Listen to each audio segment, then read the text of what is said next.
It didn't come from a protest. It didn't come from unrest. It came from a press room podium, calm, controlled, and democratic. And yet, it sent tremors through every foreign policy desk from Washington to Brussels. Because the country delivering the message wasn't Mali. It wasn't Burkina Faso. It was Botswana, long considered the West's most reliable, stable, and cooperative partner in Southern Africa. A country praised for good governance, celebrated for its economic discipline, and respected for its diplomatic balance. But in 2024, everything changed.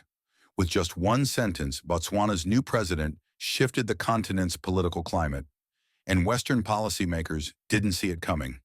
Traore is doing them. Traore wakes up, dreams them up. Following morning, he makes a pronouncement. It is law. It is policy. Action follows, and I will do it. That line, subtle to some, was a clear signal to others. It wasn't just admiration, it was alignment. Not of military pacts, but of philosophy. Not of ideology, but of continental vision. And for those paying attention, it marked something deeper. A quiet yet undeniable shift in Africa's power dynamic, where more nations are beginning to prioritize their own people, their own resources, in their own terms. Botswana's statement wasn't loud, but it was strategic, and the message behind it was simple. Africa is learning to speak in its own voice. So why is this sentence making diplomats nervous? Why did Botswana, a country once considered a symbol of moderation, choose this moment to step forward and reference one of the continent's boldest leaders? And most importantly, what does this mean for Africa's evolving relationship with the West? Because if a country like Botswana, known for cooperation, not confrontation, is beginning to reassess its role, then the shift we're witnessing may not be an outlier. It may be the beginning of something bigger. For decades, Botswana has stood as a near-perfect case study in Western foreign policy circles.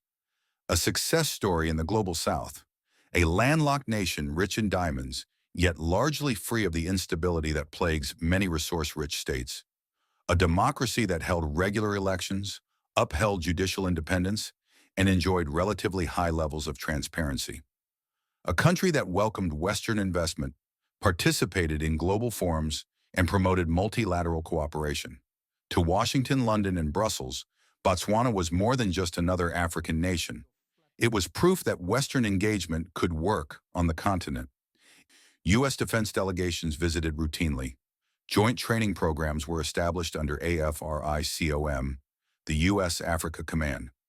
Surveillance infrastructure, often labeled as digital aid, was positioned within Botswana's national systems. And interoperability protocols were introduced, meaning Botswana's defense units could operate within a Western-aligned security framework if needed. On the surface, this all looked like cooperation. But under closer scrutiny, it resembled something more complex, a strategic dependency. And that's where President Duma Boko's words carried far more weight than a passing compliment. Traore dreams, wakes up, makes it law. I will do it too. This was not just rhetorical flair. It was the first open political signal that Botswana's new leadership was prepared to reassess the terms of its long-standing relationship with the West, especially in the area of defense and national sovereignty. The truth is, much of Botswana's military alignment has taken place quietly. Under the banner of development cooperation or technical assistance, there was no national debate, no legislative review, no popular referendum on whether foreign surveillance tools should be installed or whether the defense sector should be modeled after U.S. frameworks. The assumption was simple. Botswana was stable, so no one asked questions. But that assumption no longer holds. President Boko, a constitutional scholar by training, is now inviting the nation to revisit old agreements and ask new questions. What does partnership really mean when security decisions are influenced externally? Who benefits from shared intelligence if one party holds all the tools? Is quiet cooperation still valid if the public was never consulted? These questions are not being asked with hostility, they're being asked with clarity. And in international relations, clarity can be far more disruptive than confrontation. Because if a country like Botswana, long viewed as a geopolitical constant, begins to question its alignment, it sends a ripple through every other so-called stable nation on the continent. And that's the real concern in Western capitals. This is no longer about the Sahel, it's about the possibility that Southern Africa is recalibrating. And the first sign of that came not from a military standoff, but from a sentence on national television that signaled the return of African agency. Captain Ibrahim Traoré, the 36-year-old transitional president of Burkina Faso, is no longer viewed solely as a national figure. He has become, so in the eyes of many across Africa, a living embodiment of self-determined leadership, a modern face of post-colonial resistance.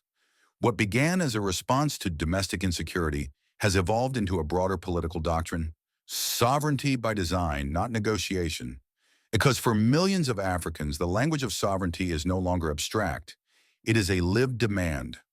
What makes Traoré's influence so potent isn't just what he's done, it's how he's done it, without apology, without waiting for multilateral approval, and without playing by rules written far from Ouagadougou.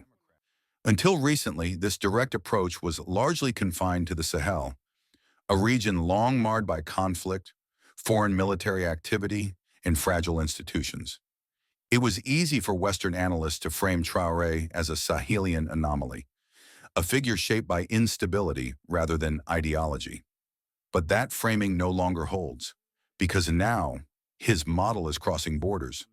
What once seemed like an isolated assertion of control in West Africa is beginning to look more like the blueprint for a new African posture, one based not on confrontation, but on uncompromised governance.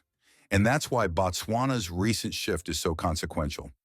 Traoré's actions, once considered too bold for stable democracies, are now being openly referenced by one of the continent's most orderly nations. When President Duma Boko spoke of Traoré's decisiveness and expressed a willingness to act in the same spirit, it marked a turning point, not just in rhetoric, but in continental alignment.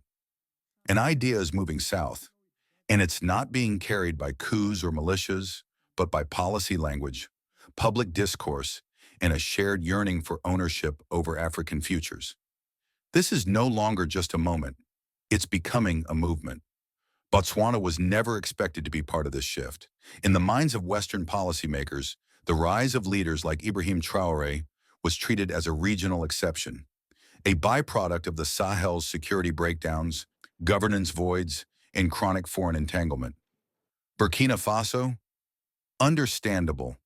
Too much unrest. Mali? Predictable. Long burdened by fractured military leadership and weakened democratic institutions. These were the places the West could afford to write off as unstable. Botswana was seen as part of the continental anchor. Politically mature, diplomatically cooperative, economically open. When President Duma Boko publicly referenced Captain Traoré as an example to follow, it wasn't a simple quote. It was a detachment from script. And in global diplomacy, unscripted moves from strategic allies are far more disruptive than open dissent. Why? Because they signal that something deeper is changing, not just policy, but philosophy. It suggests that the calculus used to define trusted African partners is no longer reliable, that even the most stable democracies are beginning to question whether stability has come at the cost of sovereignty. And this is where the real challenge to Western influence lies. Not in chaos, but in conscious reevaluation. Botswana's alignment isn't loud. It doesn't come with anti-West slogans or populist declarations. It comes with clarity, with the language of review, audit, and reconsideration. And that's far more difficult to dismiss, because if Botswana, the country Western analysts thought they could count on, is showing signs of stepping out of the alignment zone, then the entire continental strategy begins to unravel. What was once dismissed as fringe is becoming foundational. What was once northbound is now heading south. And every new alignment signals something that can't be stopped with statements or sanctions. A silent reshaping of Africa's political map. This moment isn't just about Botswana. It's about what Botswana represents in the architecture of African foreign policy. A nation that was never supposed to question the terms of its alignment. Because when a country as diplomatically careful as Botswana begins to ask uncomfortable questions, questions that for decades were left out of official briefings and foreign agreements, it cracks open a door that can't be quietly closed. Who really controls our sovereignty? That question isn't rebellious. It's responsible. But in the context of post-colonial diplomacy, it is also forbidden. And once it's asked in the open, in a country praised for its stability, its discipline, its cooperation, it stops being an isolated query. It becomes contagious. You see, Botswana hasn't expelled foreign troops. It hasn't nationalized its minerals. It hasn't withdrawn from multilateral blocs. But what it has done is perhaps more consequential. It has challenged the assumption that sovereignty must be negotiated instead of exercised. And that single act, spoken calmly, not defiantly, might be the most important geopolitical signal Africa has sent in years. Because the most powerful shifts on the continent today aren't happening with force or disruption. They're happening with clarity, consistency, and confidence. What began in Ouagadougou as a daring experiment is becoming a blueprint, not because everyone agrees with Traoré's methods, but because many agree with his message. Africa cannot fully rise if its freedom is conditional. Its partnerships must be mutual, not managed. What happens when the most obedient nations start thinking for themselves? Is this the beginning of Africa's quiet evolution? One built not on protest, but on principle? Let us know your thoughts in the comments below. And remember, you're watching The African Scoop, your home for bold, insightful, and unapologetically African news. Don't hesitate to subscribe and hit the bell so you never miss a news the world needs to hear. Until next time, stay informed, stay empowered, and let's live in African unity.